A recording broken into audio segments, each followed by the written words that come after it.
நீங்கள் வளர்ச்சி அடைய விரும்பினால் நீங்கள் சரியான நிலத்தில் விதைக்கப்பட வேண்டும். வணக்கம் நண்பர்களே, welcome back to epic life. நான் உங்கள் வெற்றி கோட்டாளி. சக்சஸ் 2021 அப்படிங்கிற பிளேலிஸ்ட்ல இது 7வது பாகம். இந்த பகுதியில் என்விரான்மெண்ட்டை பற்றி நாம் பார்க்க போகிறோம். உங்களுடைய சூழல் அப்படிங்கிறது உங்களுடைய வெற்றிக்கு ரொம்ப முக்கியமான ஒரு விஷயம்.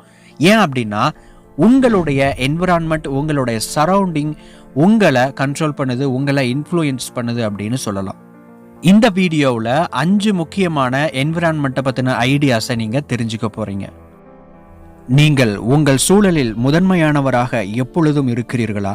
அப்படி என்றால் நீங்கள் தவறான சூழலில் இருக்கிறீர்கள் என்று அர்த்தம். நண்பர்களே, நமக்குள்ள ஒரு பொட்டென்ஷியல், நமக்குள்ள ஒரு ஆற்றல் இருக்கு. இந்த ஆற்றல் நமக்குள்ள இருந்து வெளிப்படணும் அப்படின்னா அதற்கான ஒரு சரியான ஒரு சூழல், சரியான ஒரு அழுத்தம் நமக்குள்ள ஏற்படுது. வைரக்கல்ல பார்த்துருப்பீங்க. இந்த வைரக்கல் எப்படி உருவாகுது அப்படின்னா பலதரப்பட்ட தனிமங்கள், கனிமங்கள் எல்லாமே பூமிக்குள்ள ஒரு செட்டைன் ப்ரெஷர்ல அமுக்கப்படுறதுனால, அழுத்தப்படுறதுனால ஒரு பல வருடங்களுக்கு அப்புறம், பல நூற்றாண்டுகளுக்கு பிறகு அது ஒரு வைரக்கல்லாக மாறுது. ஒரு வைரம் எப்படி உருவாகுது அப்படின்னு கேட்டிங்கன்னா அதனுடைய சரௌண்டிங், நம்மளுடைய சிச்சுவேஷன் அப்படின்னு சொல்லலாம்.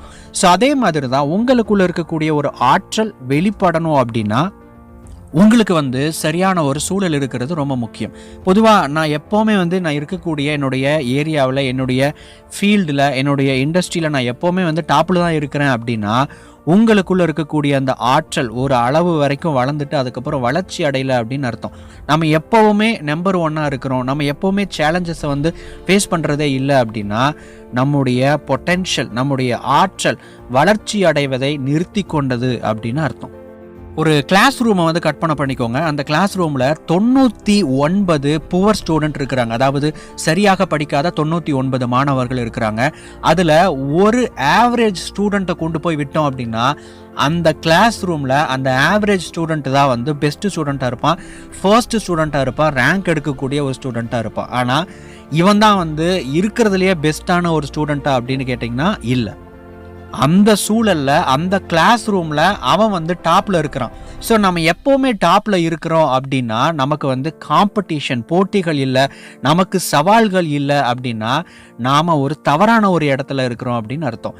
நமக்கு சவால்களும் போட்டிகளும் இருக்கும் பட்சத்தில் மட்டும்தான் நம்முடைய ஆற்றல் வெளிப்படும், நாம் இன்னும் சிறந்தவராக விளங்க முடியும். இப்போ இந்த சூழலை பற்றின 5 முக்கியமான ஐடியாஸை பார்க்கலாம். Number 1, assess your environment and why you want to change. உங்களுக்கு முன்னேற்றம் இருக்கணும் அப்படின்னு நீங்கள் நினச்சிங்க அப்படின்னா உங்களுக்குள்ள மாற்றம் கண்டிப்பாக தேவைப்படுகிறது. பட் நான் மாறணும் அப்படிங்கிறதுக்காக நான் மாறுறதுக்கு முயற்சி பண்ணேன் அப்படின்னா அந்த முயற்சிகளில் எனக்கு பெரும்பாலும் மிகப்பெரிய வெற்றிகள் கிடைப்பதில்லை. மாறணும் அப்படின்னா எனக்கு ஒரு முக்கியமான ஒரு காரணம் தேவைப்படுகிறது. பொதுவாக நம்ம நிறைய விஷயங்கள்ல ஆசைப்படுவோம். ஆனால் அந்த ஆசைகளை தாண்டின ஒரு காரணம் இருக்கும் பட்சத்தில் மட்டும்தான் அந்த ஆசைகளையே நம்முடைய மனம் அங்கீகரிக்குது, நம்முடைய ஆழ் மனம் அதற்கு நேராக வழி நடத்துகிறது. இப்போ உங்களுடைய சரௌண்டிங், உங்களுடைய என்விரான்மெண்ட்டை கொஞ்சம் யோசிச்சு பாருங்க. இந்த இடத்துல என்விரான்மெண்ட் அப்படிங்கிறது நீங்கள் இருக்கக்கூடிய உங்களுடைய வீடு மட்டும் கிடையாது. உங்களை சுற்றி இருக்கக்கூடிய மனிதர்கள், உங்களை சுற்றி இருக்கக்கூடிய சிச்சுவேஷன், உங்களுடைய தற்போதைய நிலை அப்படிங்கிறத கற்பனை பண்ணிக்கோங்க. எப்படியெல்லாம் என்னுடைய சிச்சுவேஷன்ஸ் இருக்குது அப்படின்னு நினச்சி பாருங்க. இதை மனசில் வச்சுக்கிட்டு இப்போ கேட்கக்கூடிய ஒரு 5 முக்கியமான கேள்விகளுக்கு பதில் சொல்லுங்கள். இந்த 5 கேள்விகள் ரொம்ப எளிமையாக இருக்கும். ஆனால் இதை சாதாரணமாக எடுத்துக்காதீங்க. ஆழமாக திங்க் பண்ணீங்க அப்படின்னா இந்த 5 கேள்விகள்ல இருந்து உங்களுக்கு மிக முக்கியமான நிறைய கருத்துக்கள், ஐடியாஸ் உங்களுக்கு கிடைக்கும். முதலாவது, எந்த மாதிரியான யோசனைகள் என்னை உயர்த்துகிறது? 2வது, யாருடைய பேச்சுக்கள் என்னை உயர்த்துகிறது? 3வது, எந்த மாதிரியான அனுபவம் என்னை உயர்த்துகிறது அல்லது எந்த மாதிரியான அனுபவத்தை நான் விரும்புகிறேன்? 4வது, எந்த வகையான கனவுகள் என்னை இன்ஸ்பயர் பண்ணுகிறது, என்னை உத்வேகப்படுத்துகிறது? 5வது, யார் உண்மையாகவே என் மீது அக்கறை கொள்கிறார்கள், யார் எனக்கு உறுதுணையாக, சப்போர்ட்டாக இருக்கிறார்கள்?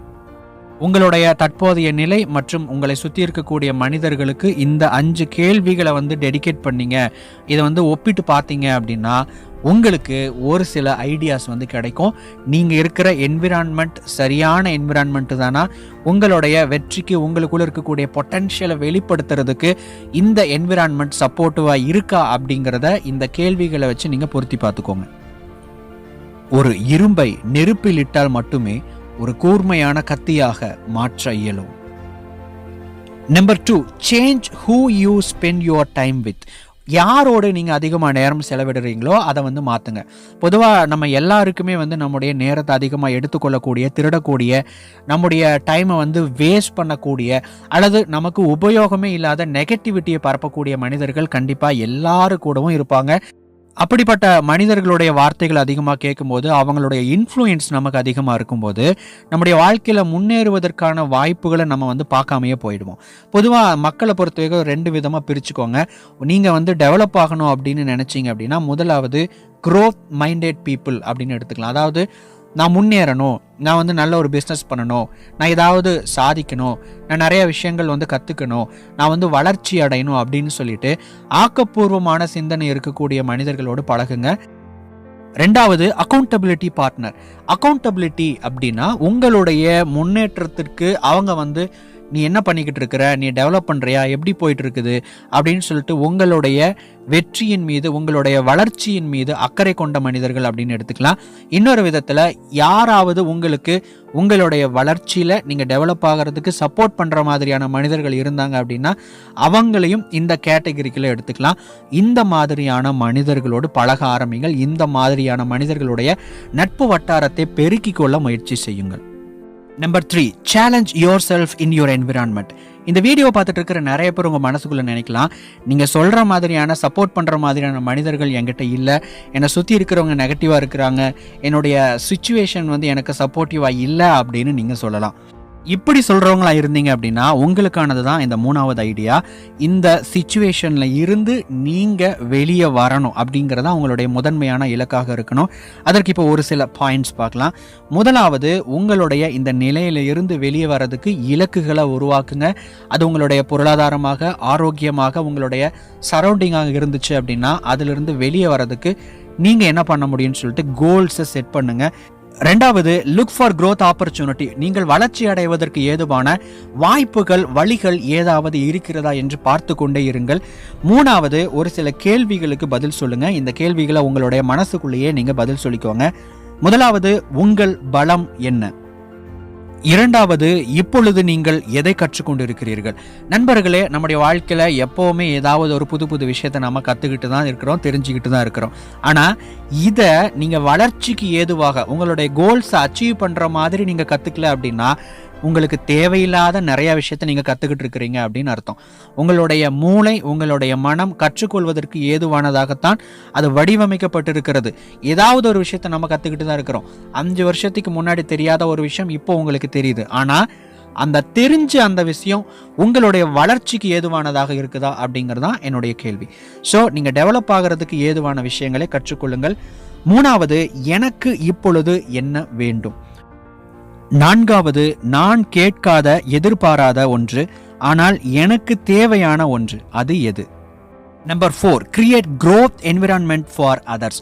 மற்றவங்களுக்கு வளர்ச்சி அடைகிறதுக்கு உங்களால் முடிஞ்ச உதவிகளை நீங்கள் செய்யணும்.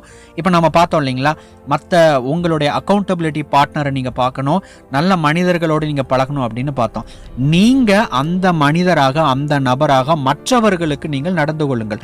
யாருக்கு அப்படின்னா, யாருக்கு உதவி தேவைப்படுகிறதோ, யார் வளர்ச்சி அடையணும் அப்படின்னு நினைக்கிறாங்களோ அவங்களுக்கு தெரியாத ஒரு விஷயம் உங்களுக்கு தெரிஞ்சிருக்கலாம். அதை நீங்கள் பகிர்ந்து கொள்ளுங்கள். அவங்களுக்கு நீங்கள் உங்களால் முடிஞ்ச அளவுக்கு சப்போர்ட் பண்ணுங்க. Last but not least, number 5, move beyond criticism.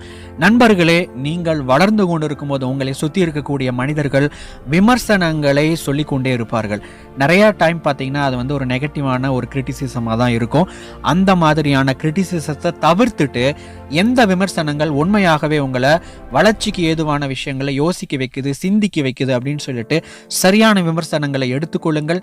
மற்றவங்க உங்களை பற்றி பேசக்கூடிய தவறான வார்த்தைகளை காத்துல பறக்க விட்டுட்டு உங்களுடைய பயணத்தில் நீங்கள் தொடர்ச்சியாக பயணிக்க ஆரம்பியுங்கள். அடுத்த வீடியோ பதிவில் மீண்டும் ஒரு பயனுள்ள தகவலோடு உங்களை சந்திக்கிறேன். தேங்க்ஸ் ஃபார் வாட்சிங்.